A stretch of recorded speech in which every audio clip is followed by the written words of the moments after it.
میرے شوہر کی دوسری شادی میری ساس نے زبردستی کروائی تھی۔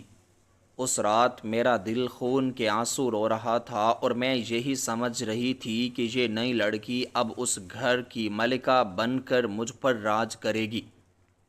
اپنے بکھرتے وجود کو سمیٹ کر جب میں رات کو روتے ہوئے کچن میں گئی تو میں نے دیکھا کہ ساس نئی دلہن کے دودھ میں کچھ ملا رہی ہیں اور ایک وحشت ناک مسکراہٹ کے ساتھ کہہ رہی ہیں،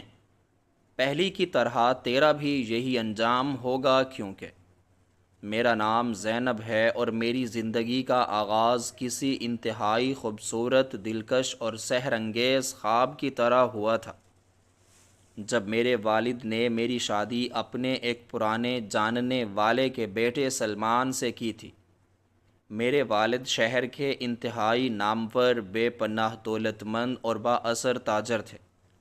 جن کا کاروبار کئی شہروں تک پھیلا ہوا تھا، اور میری پرورش ناز و نم میں ایک شہزادیوں کی طرح ہوئی تھی، جہاں میری ہر خواہش میرے ہونٹوں سے نکلنے سے پہلے ہی پوری کر دی جاتی تھی۔ میرے ارد گرد ہر وقت خادموں اور خادماؤں کا ایک ہجوم رہتا تھا جو میرے ایک اشارے پر دوڑے چلے آتے تھے۔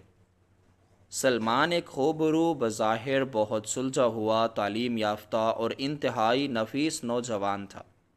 جس کی میٹھی باتوں اور عاجزانہ رویے کی وجہ سے مجھے ایسا لگا کہ میری آنے والی زندگی بہت پرسکون، بے انتہا خوشیوں سے بھری اور محبت کے سائے میں گزرے گی۔ میری ساس سکینہ بیگم نے شادی کے شروع کے دنوں میں مجھ پر اس قدر محبت نچھاور کی کہ مجھے اپنے میکے کی یاد تک نہ آنے دی۔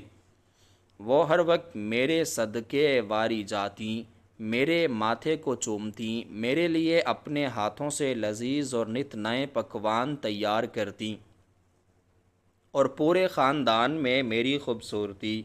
میرے اخلاق اور میرے لائے ہوئے بھاری جہیز کی تعریفیں کرتے نہیں تھکتی تھیں۔ وہ اپنے رشتہ داروں اور محلے داروں کے سامنے مجھے اپنی بیٹی سے بڑھ کر قرار دیتیں اور میری ہر چھوٹی بڑی ضرورت کا اس قدر خیال رکھتیں کہ میں ان کی اس ظاہری محبت کے گہرے فریب میں مکمل طور پر الجھتی چلی گئی۔ میں ان کی میٹھی باتوں، ان کے جھوٹے آنسوؤں اور ان کے ہمدردانہ رویے سے اس قدر متاثر ہوئی تھی کہ میں نے اپنی تمام جمع پونجی، اپنے زیورات اور اپنے نام موجود جائیداد کے تمام قیمتی کاغذات بھی انتہائی خوش دلی اور بھرپور اعتماد کے ساتھ ان کے حوالے کر دیے،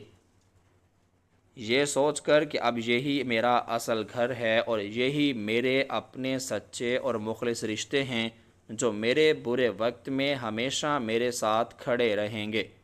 مگر شادی کے چند ماہ بعد ہی میری اس پرسکون اور خوشیوں بھری زندگی میں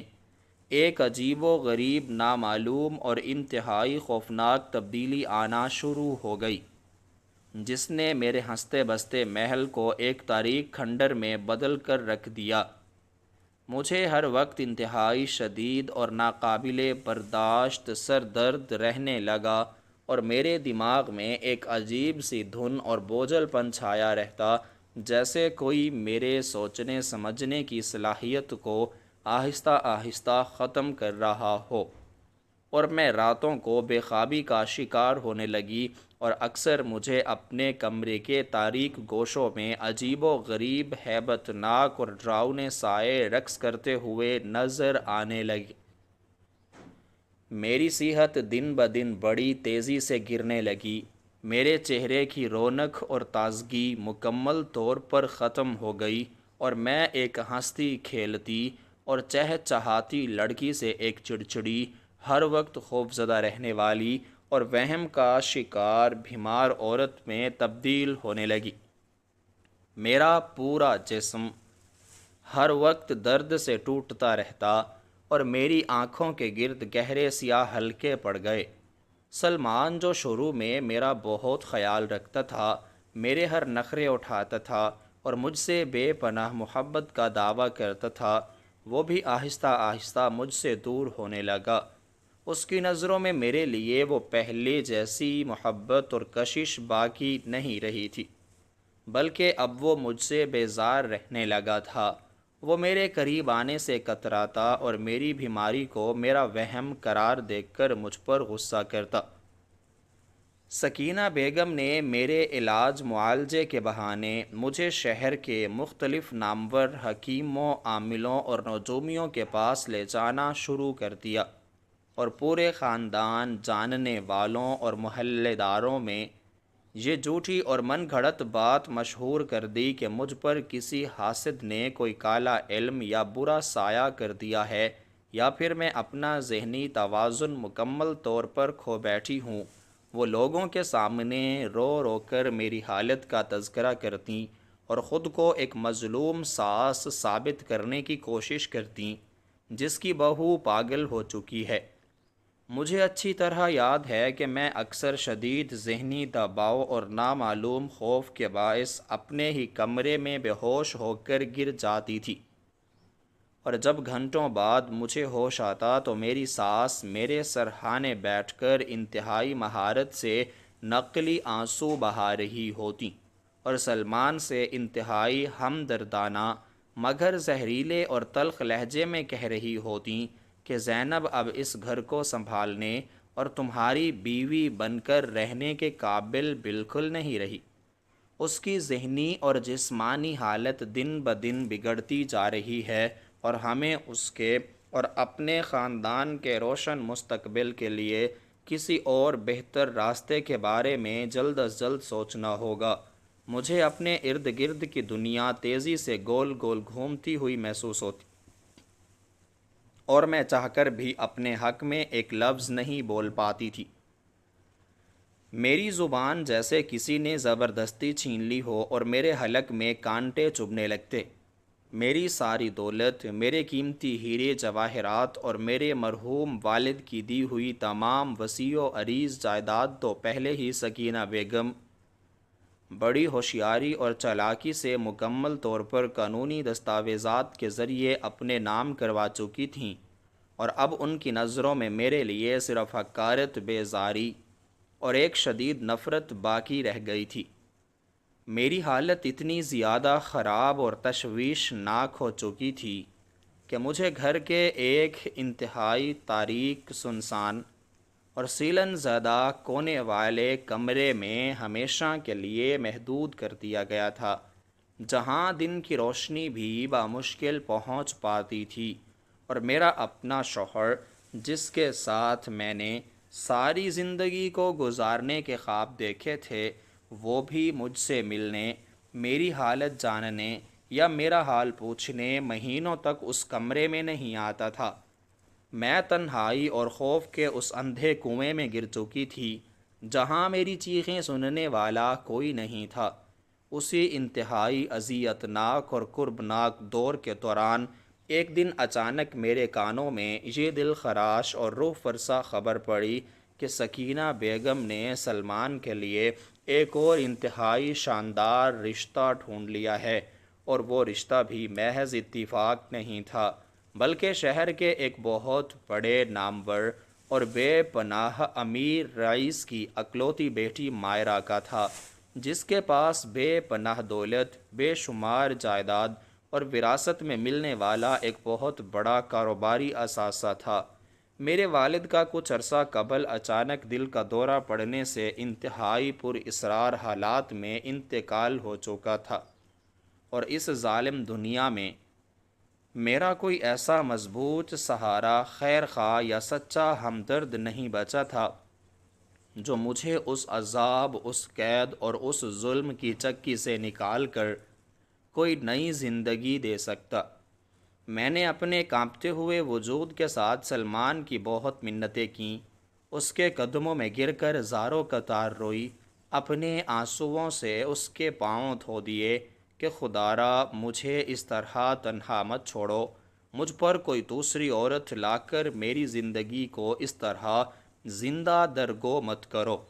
میں تمہاری ہر بات مانوں گی، جیسے تم کہو گے ویسے رہوں گی۔ مگر اس نے میری ایک آہ نہ سنی، میری کسی سسکی پر توجہ نہ دی، اور اپنی ظالم حریص اور لالچی ماں کے فیصلوں کے سامنے مکمل خاموشی سے سر جھکا کر میری محبت کا گلا گھونٹ دیا۔ سکینہ بیگم نے بڑی دھوم دھام، بے پناہ دکھاوے اور بے تحاشا دولت لٹا کر سلمان کی دوسری شادی کی تیاریاں شروع کر دیں، اور اس پورے بڑے گھر کو رنگ برنگے کمکموں، قیمتی اور خوشبودار پھولوں اور شاندار پردوں سے کسی نئی نویلی دلہن کی طرح سجا دیا گیا،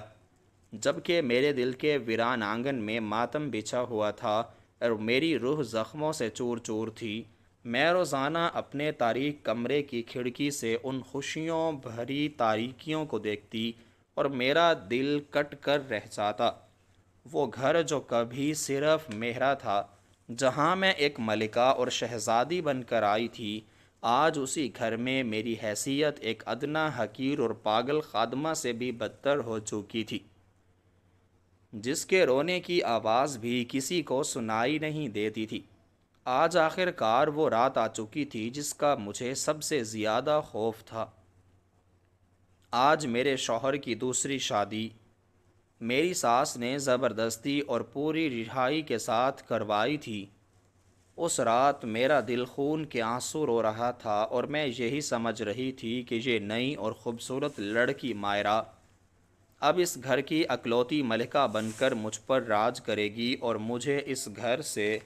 دھکے دے کر ذلیل و خوار کر کے نکال دیا جائے گا، یا پھر کسی ویران اور خوفناک پاگل خانے کی اندھیری کوٹھڑی میں سسک سسک کر مرنے کے لیے ہمیشہ کے لیے چھوڑ دیا جائے گا۔ شادی کی تمام شاندار پرتکلف اور روایتی رسومات ختم ہو چکی تھیں۔ سارے مہمان لذیذ اور مہنگے کھانوں سے لطف اندوز ہونے اور ڈھیروں مبارک بادیں دینے کے بعد اپنے اپنے گھروں کو لوٹ چکے تھے، اور وہ خوشیوں، کہکہوں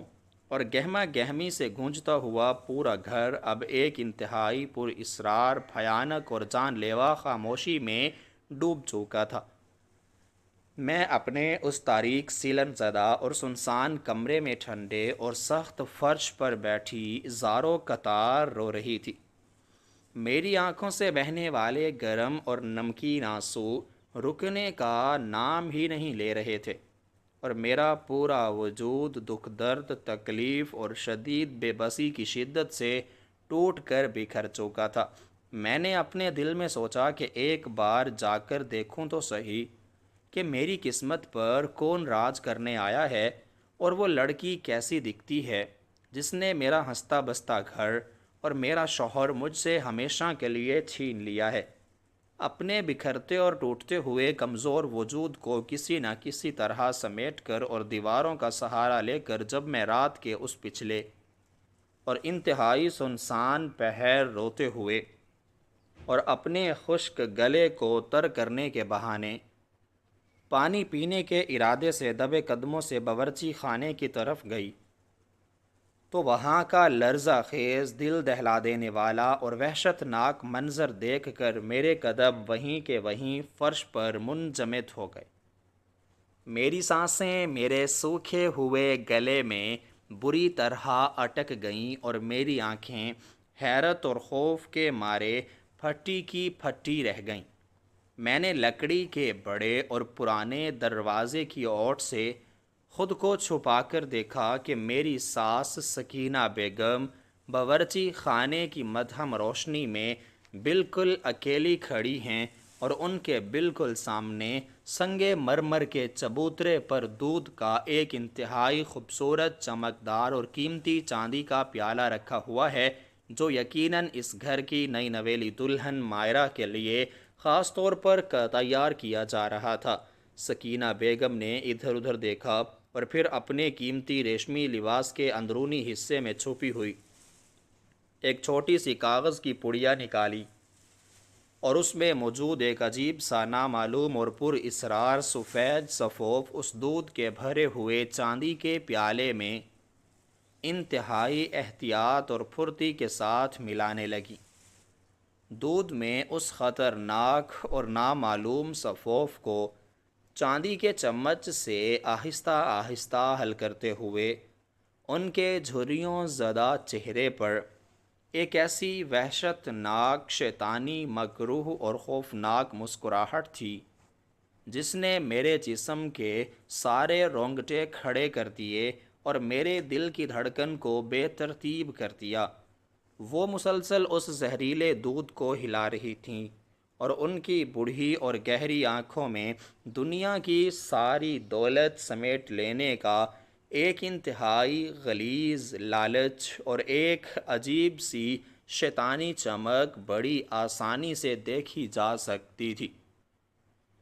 میں اپنی سانس مکمل طور پر روکے اور اپنے دھڑکتے ہوئے دل پر مضبوطی سے ہاتھ رکھے یہ سب دہشت ناک اور روح فرسا کھیل خاموشی سے دیکھ رہی تھی کہ اچانک سکینہ بیگم نے دودھ کے اس چاندی کے پیالے کو اپنے دونوں کانپتے ہوئے ہاتھوں میں پوری مضبوطی سے اٹھایا اور ایک انتہائی مکروہ زہریلی اور دل چیر دینے والی ہنسی ہنستے ہوئے خود سے ہی بڑبڑاتے ہوئے باتیں کرنے لگی کہ آج سے تیرا بھی وہی اندھیروں بھرا سفر شروع ہوگا جو اس کم بخت اور منحوس زینب کا ہوا تھا۔ پہلی کی طرح تیرا بھی یہی انجام ہوگا، کیونکہ مجھے اپنے معصوم بیٹے کے لیے کوئی اچھا بہو یا عمر بھر کا جیون ساتھی نہیں، بلکہ صرف امیر اور بے تحاشا دولت مند گھرانوں کی معصوم بے وقوف اور بھولی بھالی لڑکیاں چاہیے ہوتی ہیں جن کی لائی ہوئی بے حساب دولت پر میں اکیلی راج کر سکوں اور اس پورے گھر کو سونے چاندی سے بھر سکوں۔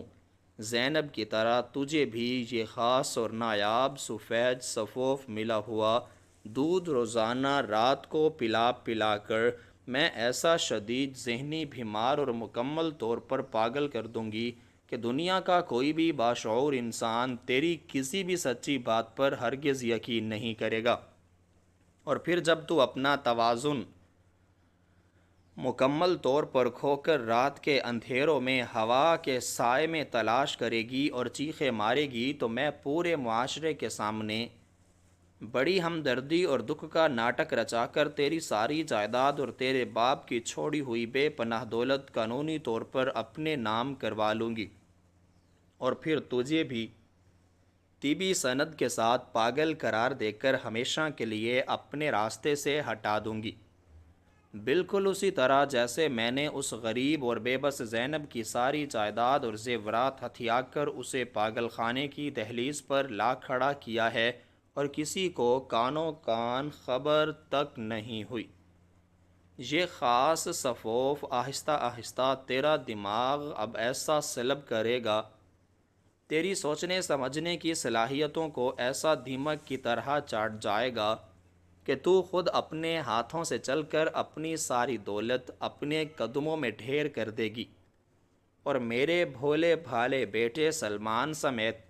کسی ایک ادنا انسان کو بھی مجھ کر ذرا برابر شک نہیں ہوگا۔ یہ لرزہ خیز ہوش اڑا دینے والی اور ہولناک حقیقت سنتے ہی میرے دماغ میں جیسے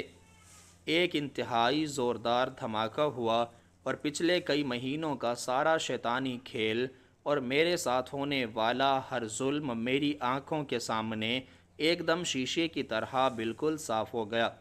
مجھے ایک ہی لمحے میں سمجھ آ گیا کہ میری وہ پر اسرار اور لا علاج بیماری، میرا وہ عجیب و غریب وہم راتوں کا وہ مسلسل ڈر اور میرے سر کا وہ شدید اور جان لیوا درد کوئی قدرتی بیماری یا کسی انسان کا کوئی ہوا یا برا سایہ ہرگز نہیں تھا،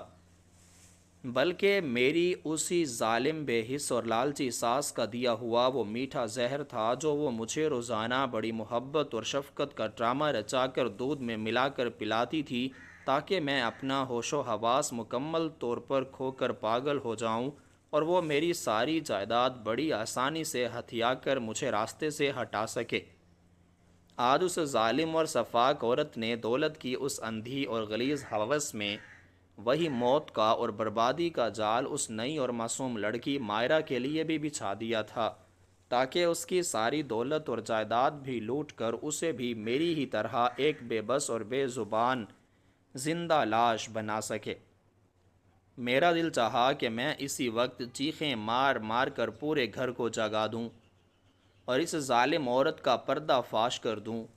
مگر میں جانتی تھی کہ میری بات پر کوئی یقین نہیں کرے گا، کیونکہ میں تو سب کی نظروں میں پہلے ہی ایک پاگل عورت تھی۔ میں نے خاموشی سے وہاں سے واپس اپنے کمرے کی طرف قدم بڑھائے، لیکن اب میرے قدموں میں وہ پہلے والی لڑکھڑاہٹ اور کمزوری نہیں تھی، بلکہ ایک عجیب سی مضبوطی آ چکی تھی۔ میرا دماغ اب تیزی سے کام کر رہا تھا اور وہ ساری دھن چڑھ چکی تھی جو اس زہریلے سفوف نے میرے ذہن پر مسلط کر رکھی تھی۔ میں جانتی تھی کہ اگر میں نے ابھی جا کر شور مچایا تو سکینہ بیگم فوراً استود کو گرا دے گی اور سارا الزام میری نام نہاد دیوانگی پر ڈال دے گی۔ مجھے کوئی ایسا ٹھوس ثبوت چاہیے تھا جسے جھٹلایا نہ جا سکے۔ میں نے فیصلہ کیا کہ میں کل سے اپنے اوپر پاگل پن کا مزید گہرا پردہ ڈال لوں گی، تاکہ سکینہ بیگم اور سلمان بالکل بے فکر ہو جائیں، اور دوسری طرف میں خاموشی سے مائرہ سے رابطہ کرنے کی کوشش کروں گی۔ مائرہ جو ابھی اس گھر کی حقیقت سے بالکل ناواقف تھی،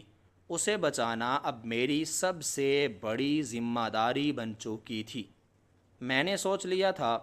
کہ میں اس زہریلے سفوف کی پڑیا کسی طرح حاصل کر کے اسے طبی تجزیے کے لیے بھیجوں گی، اور جب رپورٹ آ جائے گی تو بھری محفل میں سکینہ بیگم کا وہ بھیانک اور مکروہ چہرہ سب کے سامنے لاؤں گی جس نے میری زندگی تباہ کی تھی۔ سلمان جو اپنی ماں کا اندھا فرما بردار بنا ہوا تھا، اسے بھی معلوم ہونا چاہیے کہ اس کی جنت دراصل ایک جہنم ہے، اور اس کی ماں ایک قاتل ہے جس نے دولت کی ہوس میں اپنے ہی بیٹے کے گھر کو دوبارہ برباد کرنے کی سازش کی ہے۔ میرا یہ عزم پتھر کی لکیر بن چکا تھا، اور میں اس رات جاگتی آنکھوں سے اپنی اور مائرہ کی آزادی کے لیے ایک زبردست اور فیصلہ کن جنگ لڑنے کی منصوبہ بندی کرنے لگی۔ یہ سچائی میرے لیے موت سے بھی زیادہ بھیانک تھی، مگر اب میرے اندر ایک نئی اور پوری اسرار طاقت بیدار ہو چکی تھی جس نے مجھے رونے اور بکھرنے کی بجائے اس ظلم کے خلاف کھڑے ہونے کا ایک نیا اور اٹل عزم دے دیا تھا۔ میں اب ایک بے بس زینب نہیں، بلکہ ظلم کا حساب لینے والی ایک مضبوط عورت بن چکی تھی، جس کا مقصد صرف اور صرف سچائی کو سامنے لانا اور ظلم کو اس کے انجام تک پہنچانا تھا۔